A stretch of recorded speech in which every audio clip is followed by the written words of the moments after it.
यहाँ परंपरा में त्याग का महत्व था। हम आपसे पूछें, दो राजा बताइए जो सबसे बड़े महान माने गए भारतीय संस्कृति में, राजा राम और राजा हरिश्चंद्र। दोनों इसलिए कि त्याग किया, इसलिए नहीं कि बड़ा बड़ा इलाका अलेक्जेंडर द ग्रेट की तरह कब्जा कर लिया। अब मैं एक आपको उदाहरण देता हूं, वो त्याग कैसे समाज में रचा बसा था। संत कबीर जुलाहा थे, आज की परिभाषा के अनुसार ओबीसी। जब उनके बेटे ने भगवान के भजन के बजाय पैसा कमाना शुरू किया तो कबीर ने क्या कहा? उनके बेटे का नाम था कमाल। उन्होंने कहा, बूढ़ा वंश कबीर का उपजा पूत कमाल, और हरि का भजना छोड़ के घर ले आया माल। यानी उन्होंने उसको डिस्कार्ड किया। आप त्याग में रह के दिखाएंगे। अब आप आइए, मीराबाई राज परिवार की थी आज के हिसाब से, फॉरवर्ड।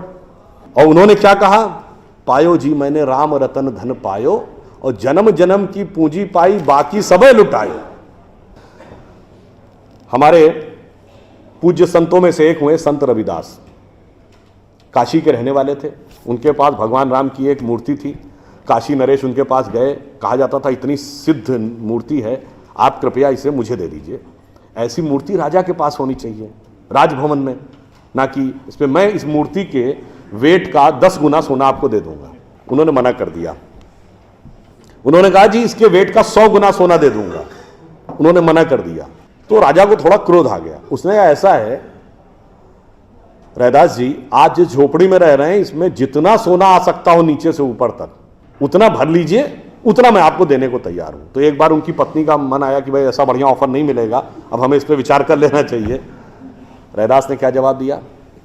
एक मोरो राम नाम धन, एक मोरी आशा, ऊ धन आई है ई चले जाइए, ना चाहे भगत रैदासा। मना कर दिया। रैदास जी क्या थे?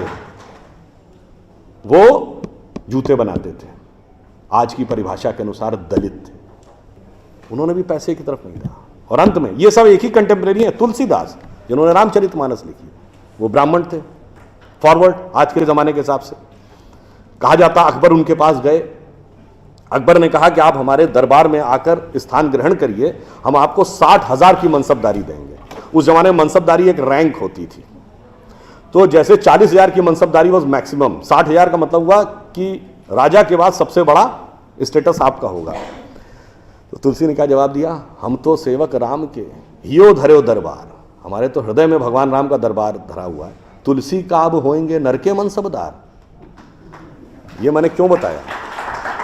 जो बातें ये अर्बन नक्सलिस्ट समझाते हैं कि शोषण किया गया, कैपिटलिज्म किया गया, अगर मार्क्स ने कहा धर्म एक अफीम है जो गरीबों को पिला दी जाती है ताकि अमीर उस पर हुकूमत करता रहे, पर यहां ऐसा नहीं था। मैंने दिखाया समाज का निचला वर्ग हो, मध्यम वर्ग हो, उच्च वर्ग हो, राज करने वाला वर्ग हो, सबने कहा जो त्याग करेगा वो महान होगा। इसीलिए हमारे यहां महात्मा गांधी महान हुए, ना कि प्रधानमंत्री रहने वाले नेहरू महान। जैसा भी नलपत जी ने कहा ना कि भाई people like us we are in minority.